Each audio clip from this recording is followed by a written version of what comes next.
BBC Hooniverse.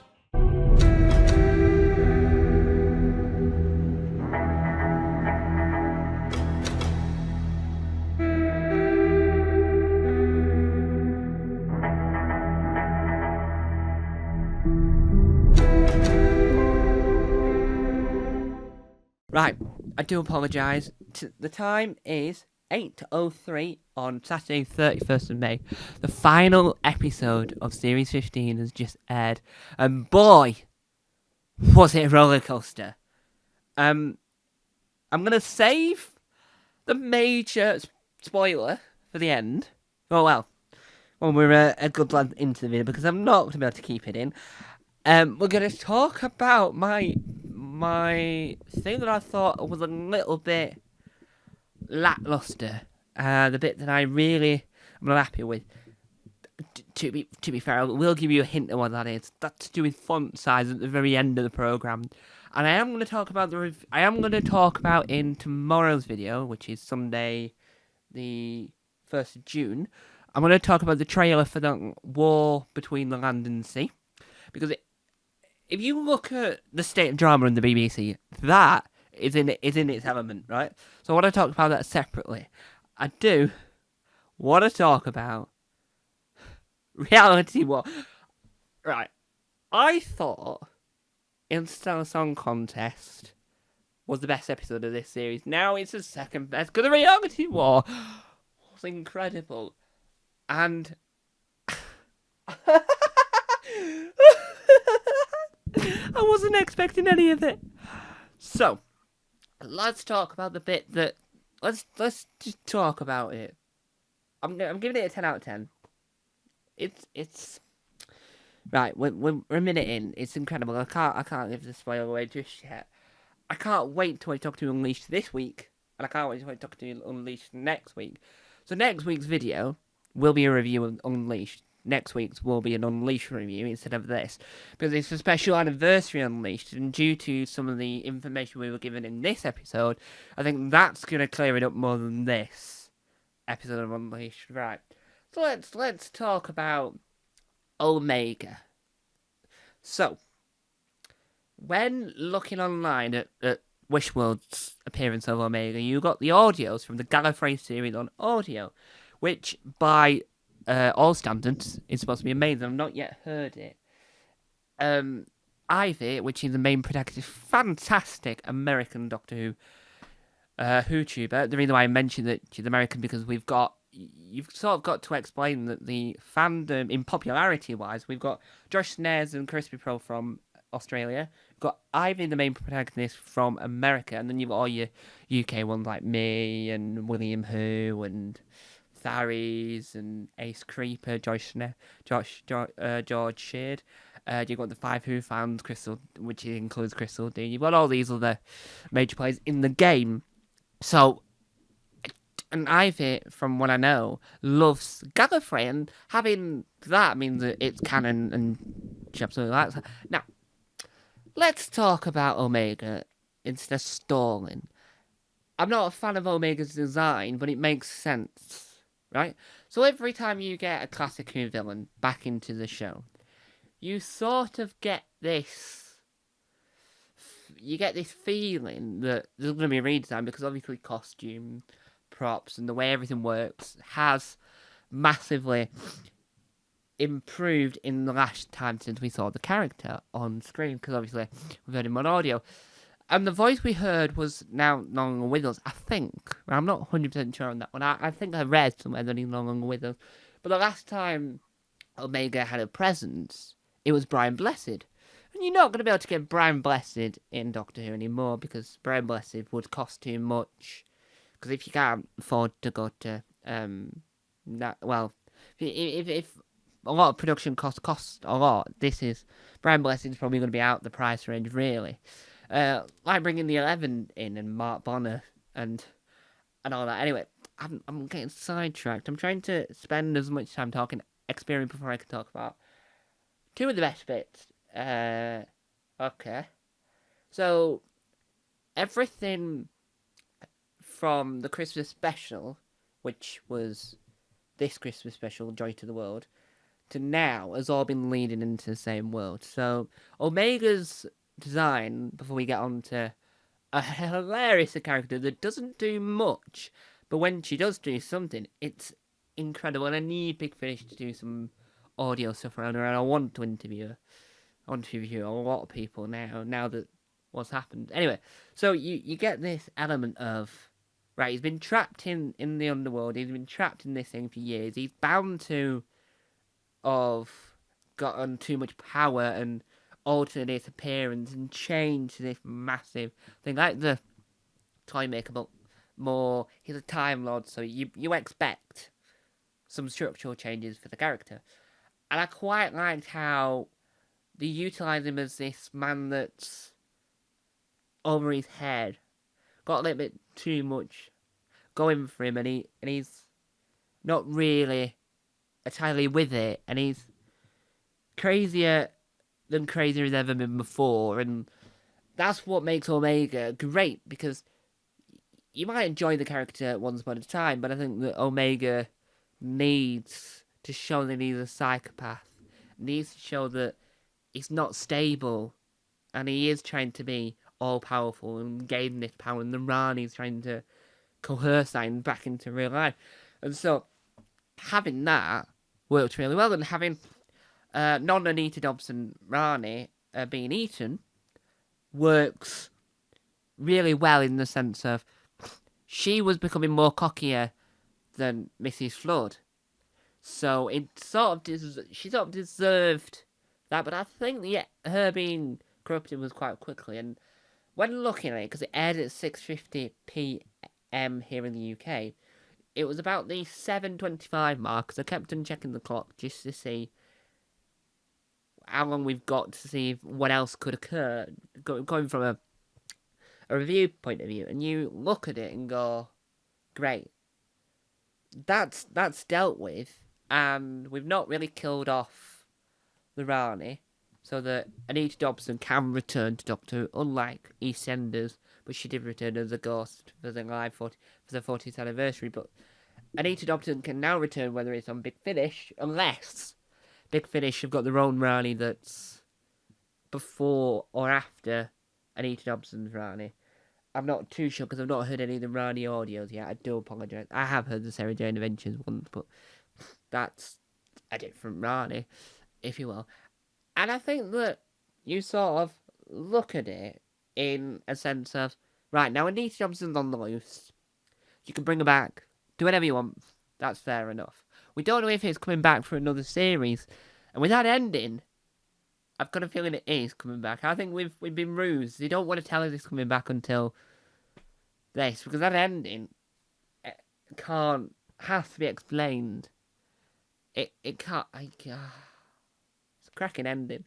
So it's a cracking ending to the sense of, because no one. Because I'll get to that in a bit. You can compare it to another episode, and now we're at the 8-minute mark. Now we can get really into the in depth of this. So Omega had been and gone, and that was fair enough. And the whole thing was revolved around Omega, right? Like the first half was trying to, let's get Omega, and the Doctor trying to remember who he is and remember who everyone else is, and have all this atmosphere of this is it. You can sort of sense that the world's collapsing, but in a sense of, yes, it'll be fixed, but it's a lot more worse than when Sutekh was involved. I like that Susan Twist is back, but now as a fully fledged character. What I mean by that is that she is Susan Twist. She's not Susan Twist, she's Susan Triad, really, but she's not Sutekh in disguise anymore. She is its own entity. So she could be in the next series. I don't think she'll be in the War Between Land and Sea, because she didn't seem to be in the trailer that we got at the end of the episode. And you really look at it, and you go, right, so Anita Dobson on the loose, we've had Omega, disappointed at the way he looks, but when you hear the history and when you realise what he's been through, that makes perfect sense for his costume, that's perfect sense for his outlook and his layout, right? That is fine. I'm happy with that, right? Belinda has met Ruby, so we've got some interaction between Belinda and Ruby, which is what we wanted as fans. Because if you want to have a successful TARDIS run, and you wanted to make sure that Ruby and Belinda were sort of in this same bubble for the Disney Plus era, if Disney Plus pulls out at the end of this, I think it will work in a sense that you would get to understand that Mrs. Flood is Serrani, and she's been there this entire time plaguing Ruby, plaguing Belinda, and trying to influence. And I like that Ruby and Belinda got to meet Anita Dobson's Rani at the same time meeting the actual, well, the Rani. We've got a Rani and the Rani. It's a definitive article and all that.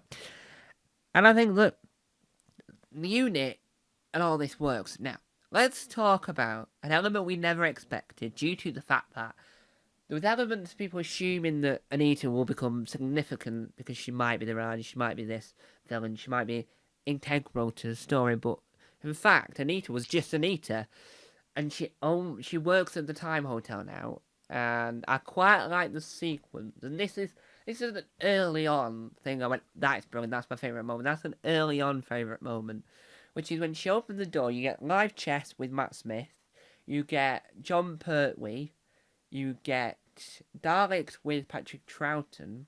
I think that's it, because you're never going to get Christopher Eccleston on, really, and which is quite gutting.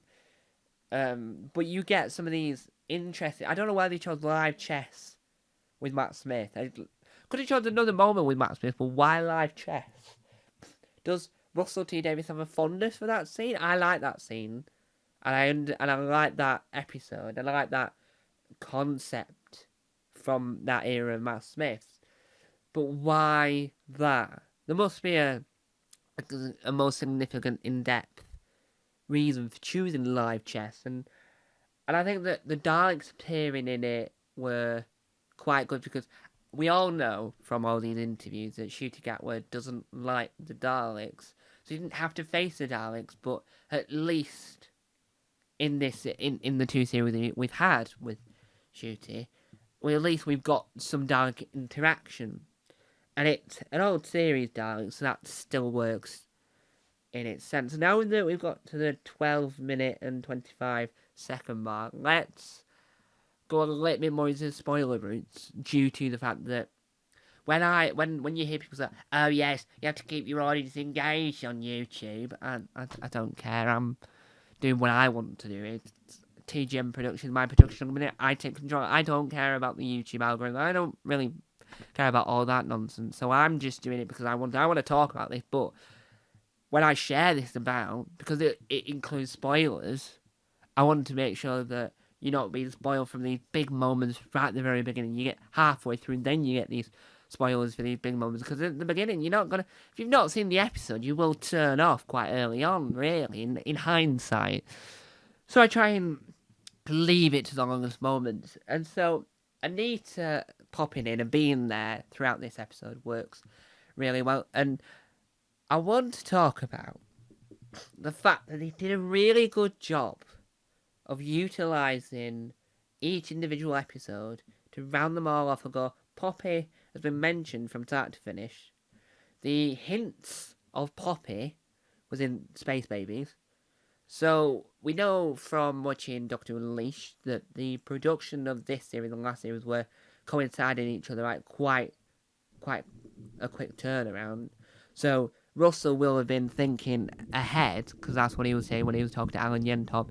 Rest in peace. Alan Yentop has sadly passed away. But Russell did an Imagine episode with Alan Yentop, and he mentioned that he's already thinking about 2026.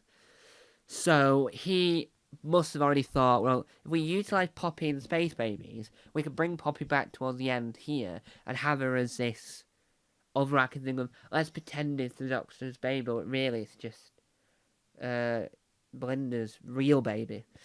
And I quite like that we get that resolved at the end.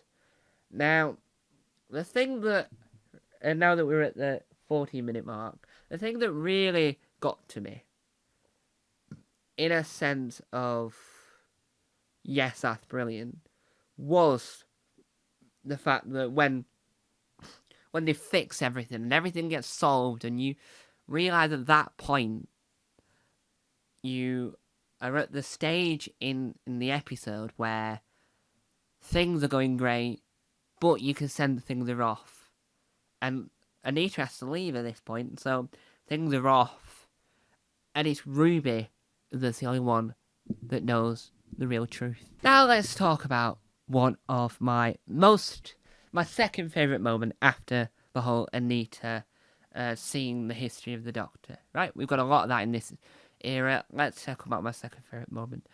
The Doctor is in the TARDIS and he's realised that Poppy is missing out this world and realised that he needs to save Poppy.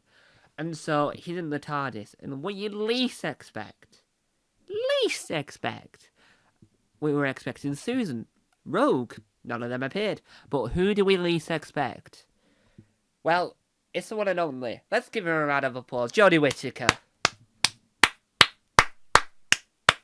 Yes, we least expect Jodie Whittaker to crop up.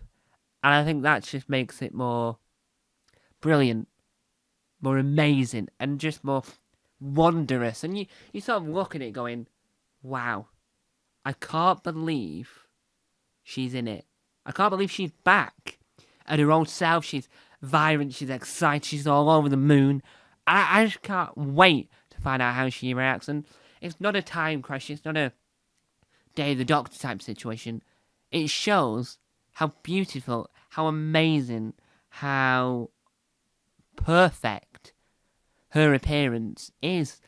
And a lot of fans will be happy that Yaz going to mention, a lot of fans will be happy that he mentioned that he loved Yaz, and the Doctor acknowledging that, oh, I'm going to go and tell her, but Ethan, well, you're never going to.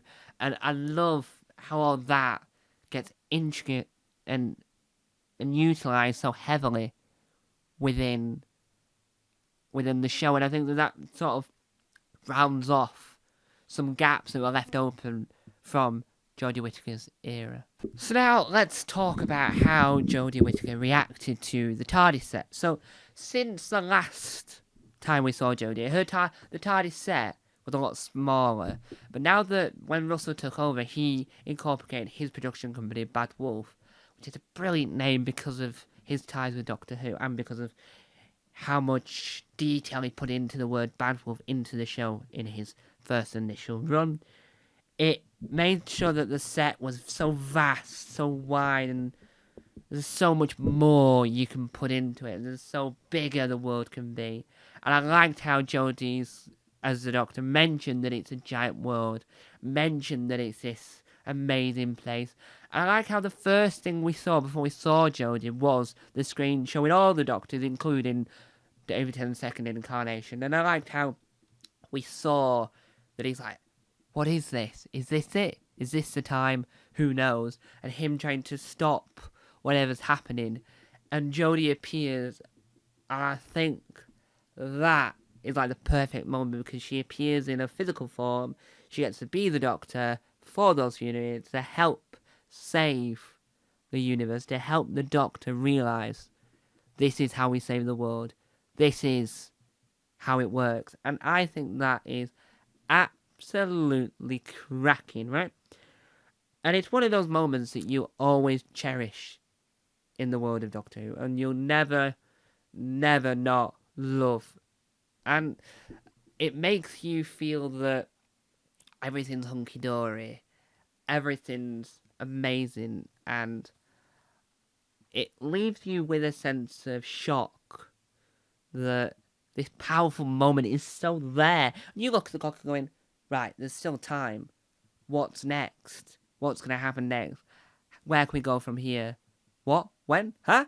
Ah! And you have to try and work out how you can make things work from here. What you can do. And you can sense by the music. You can sense by the composition of the sounds. The bombastic of the shot types. The close-ups, the wide angles. The emotion that's given you. And you can tell that at this point, something that no one could ever expect was going to happen. Something so significant was going to happen. In Lux, we had the world break, and we walked into the world of the fan, and it made that the collection box sets became canon within that version of the universe, and that means I've interviewed someone that was in the background of an episode of Doctor Who. Chris Chapman works on the DVD Blu-ray box sets, and you look at it and go, wow, that is bombastic, that's amazing. It's like, dum dum dum dum dum dum dum, boom boom boom boom, and it's like, whoa. And you smile, you giggle, you laugh.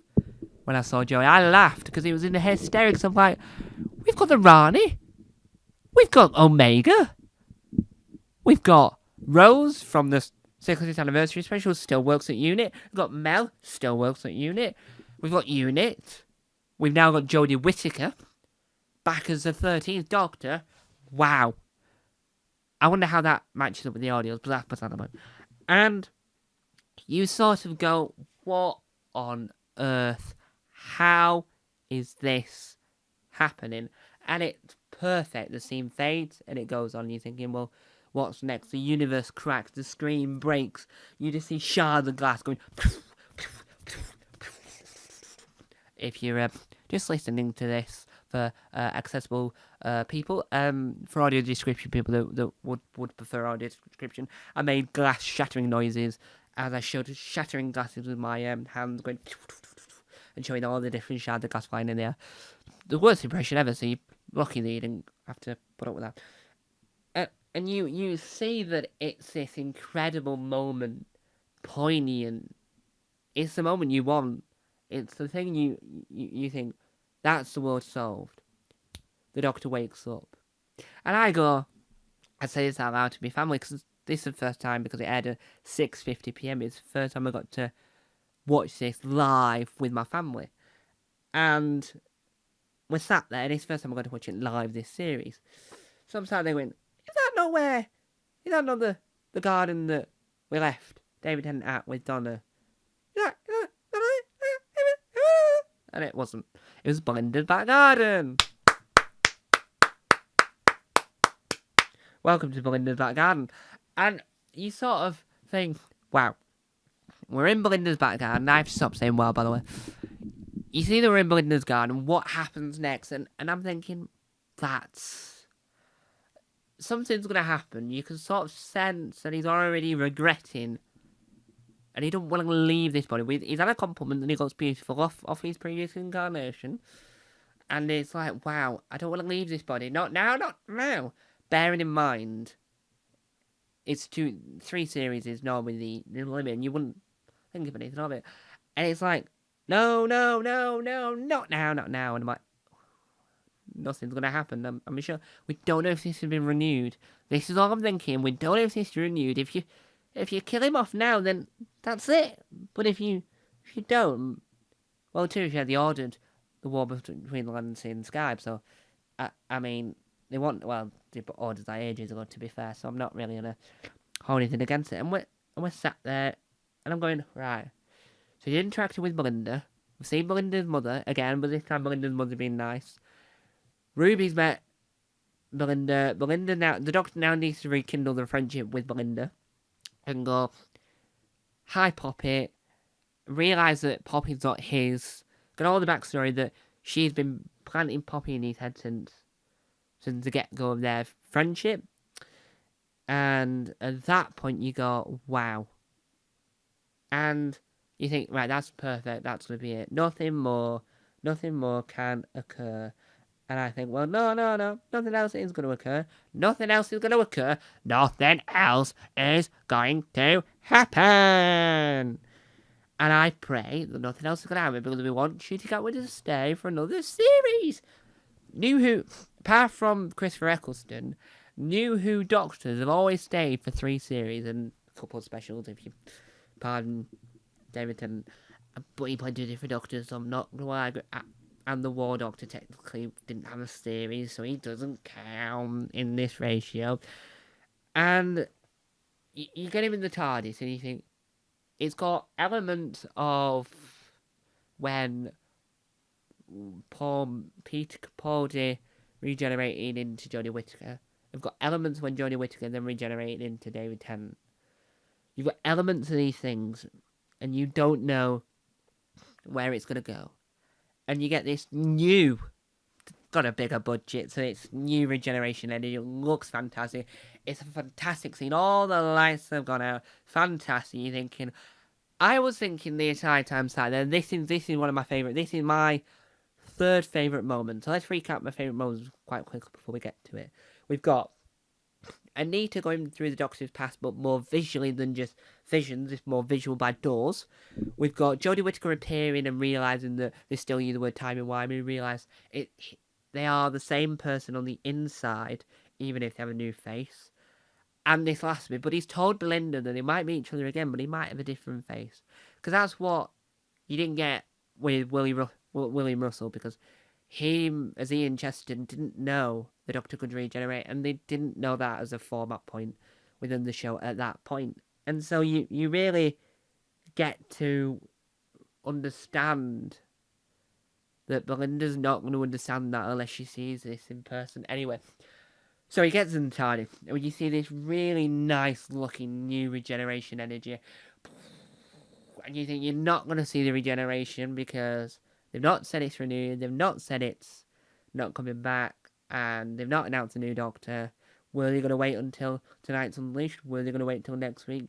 Who knows? And I quite like the element of not knowing if he's going to regenerate, not knowing who's he going to regenerate into.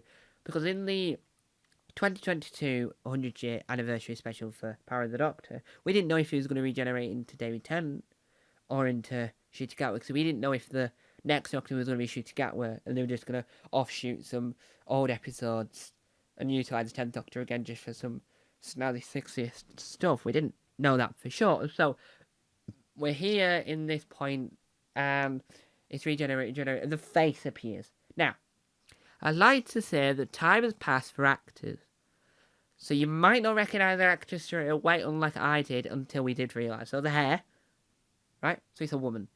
The face. Now, the last time I saw this actor, they did a cameo role in 2 episodes of the Australian-British sitcom Austin on BBC One, and it's the one and only. And this is the hugest spoiler. If you haven't seen the episode, why are you at this point in the video already without seeing it? We're on the 3rd recording, because last time when I did a 28-minute video, the camera overheated and turned off. So I made sure that I did 3 different installments of pressing record, so that the 3rd installment, when we get to the longer bit, we can go over 28 minutes, because if we go to 15 here, and so it's 15 there, it was 2, so it's 15, 16, 17, this is currently at 10, 16, 17, 18, 19, 20, 21, 22, 23, 24, 25, 26, we're at 26 minutes, so we're well, roughly by my calculation, which are probably horrendously wrong, because you have to exclude the claps at the beginning, really, and you have to include the title cards at the beginning and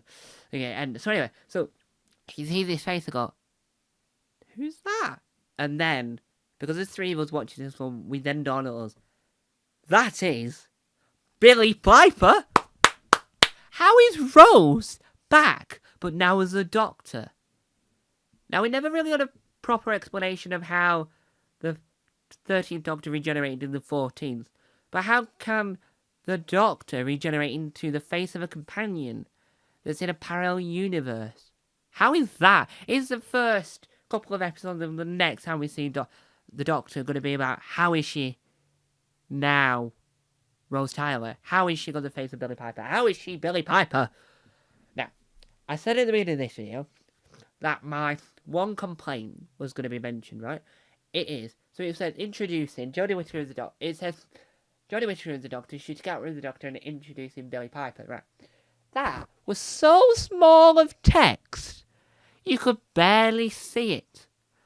So what I want to do is I want someone to re-edit this episode, but make that stuff at the end a lot bigger, please and thank you. The text is too small.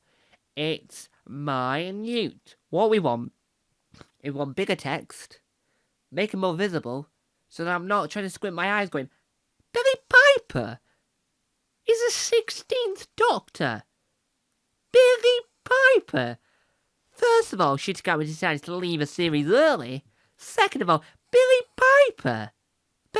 Billy Piper. Rose Tyler. How on earth? I know that in Doctor Who anything's possible. And I know that anything can happen. But how is that the case? I know it's an older looking Billy Piper. Because that might be the exception in some aspects. Because I don't know what state. I don't know. That can't be the exception. I don't know. So it made me stunned. And it made me go, what? And then I wanted to watch the trailer for the War Between the Land and Sea. And the Sea Devil design is a whole other question. A whole other video, which will be tomorrow. But really? Billy Piper? I'm like, wow.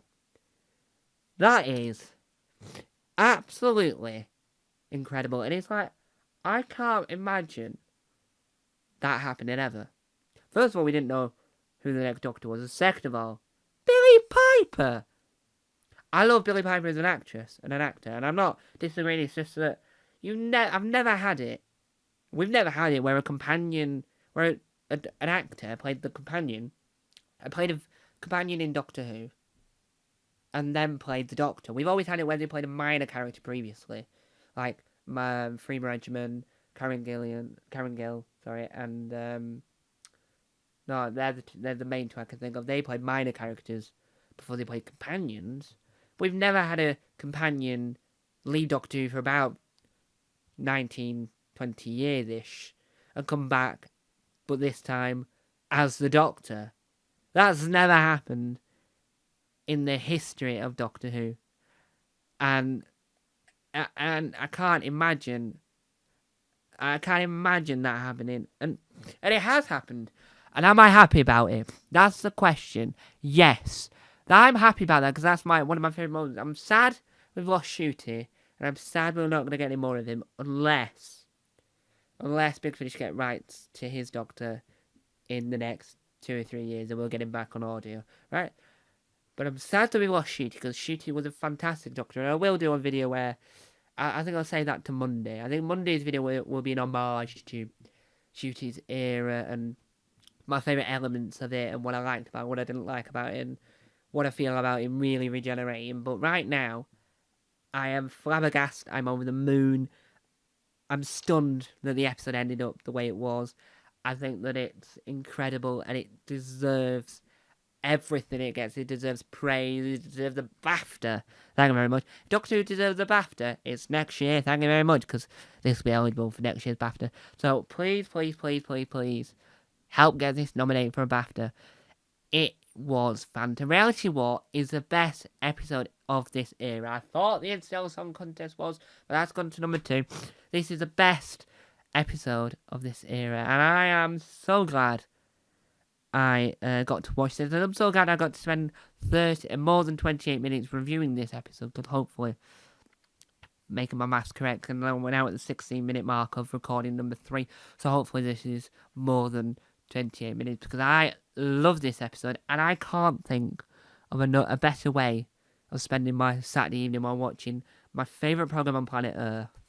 I get to review and talk about my favourite programme on planet Earth every day. And it's a privilege, and I've been doing it for the past 10 years and 5 months.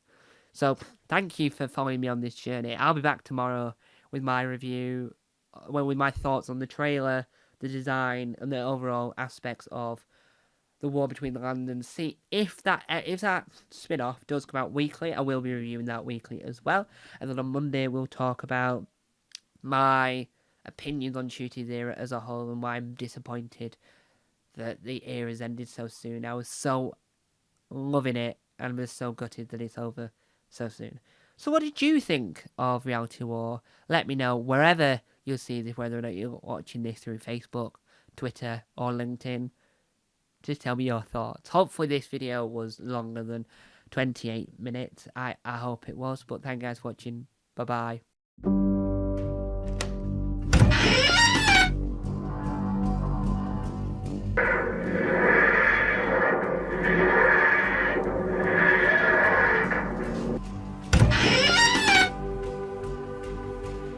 Don't forget to subscribe to the official Tom Mason YouTube channel.